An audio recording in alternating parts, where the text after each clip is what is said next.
Ja'a fil hadis al-musarrafah, sebagaimana yang ada dalam hadis al-musarrafah yang mulia, ya, qalat Aisyah radhiyallahu anha, sebagaimana dikatakan oleh Aisyah radhiyallahu anha. Siapa Aisyah?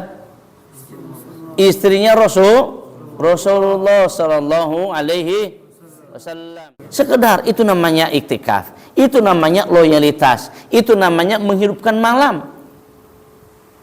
Jadi kita bangun sepanjang malam itu ibadah kepada Allah Subhanahu wa taala. Apa yang pernah Ustaz kasih tahu? Apa coba? Apa yang harus dibangun? Satu, pertama, siapa yang bisa dapat? Yuk.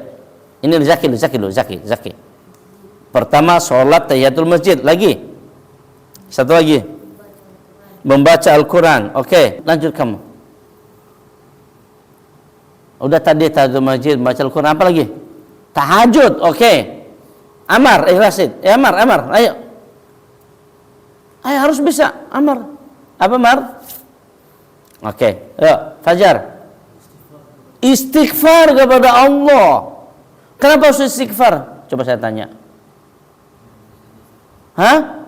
Menyesali segala dosa-dosa yang sudah dilakukan. Apalagi? Enggak, selain dari dalam istighfar itu yang pertama adalah menyesali dosa-dosa yang dilakukan. Apalagi selain itu?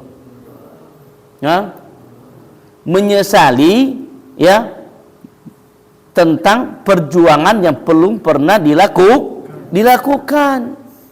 Coba. Nah, sekarang orang jarang yang berpikir apa yang sudah kulakukan untuk agama ini. Coba saya tanya kepada kalian, ada nggak orang berpikir begitu sekarang? Ada, tapi sedikit. Paling orang berpikir yang penting isi perutku aja. Kalau orang sini bilang, yang penting gua sendiri dah, hidup dah, cukup dah katanya. Ya, kita hidup di muka bumi ini heterogen, berjamaah.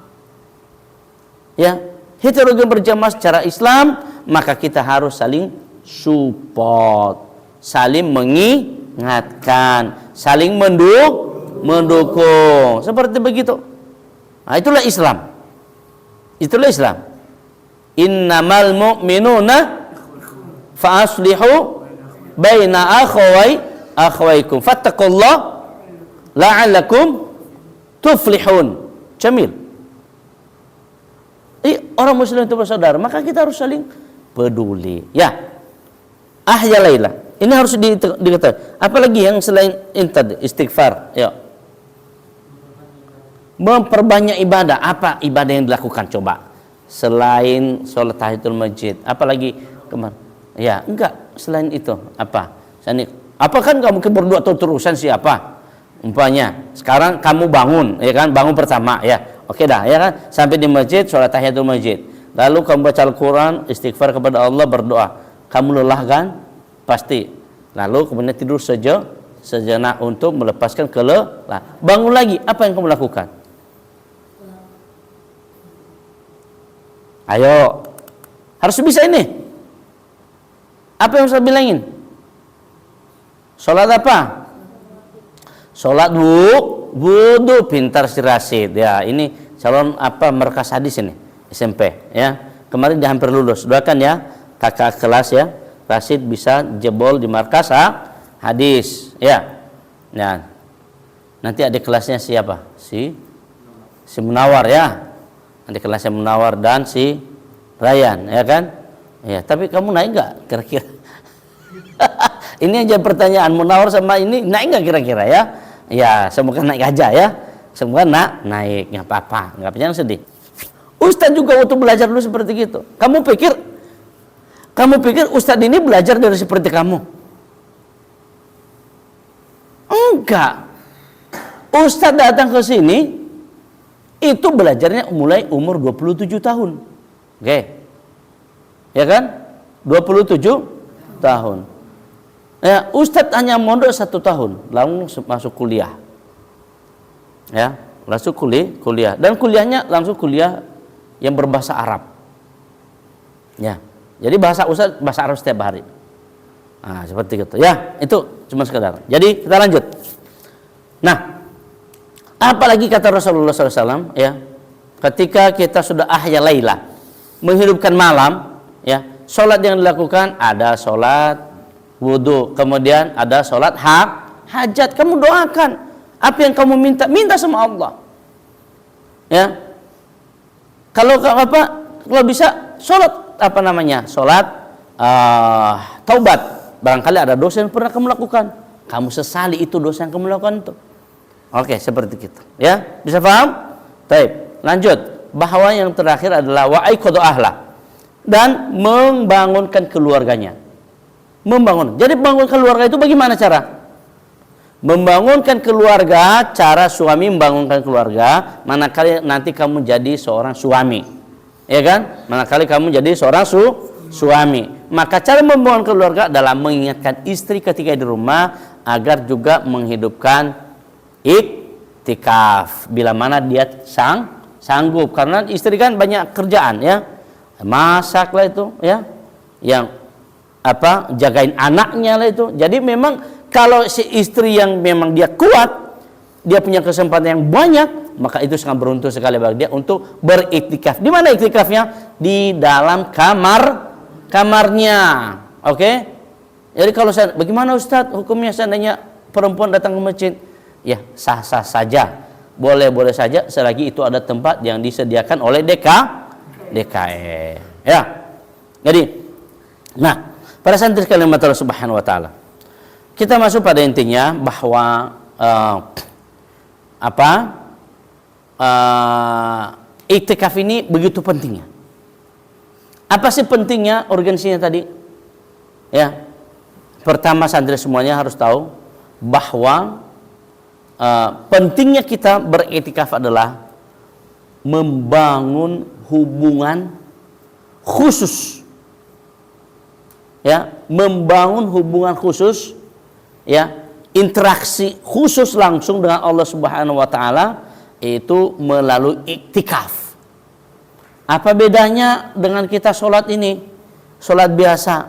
Nah, bedanya dengan sholat biasa dengan kita beriktikaf adalah kalau kita beriktikaf itu di bulan Ramadan, itu lebih mengena zauknya, rasa.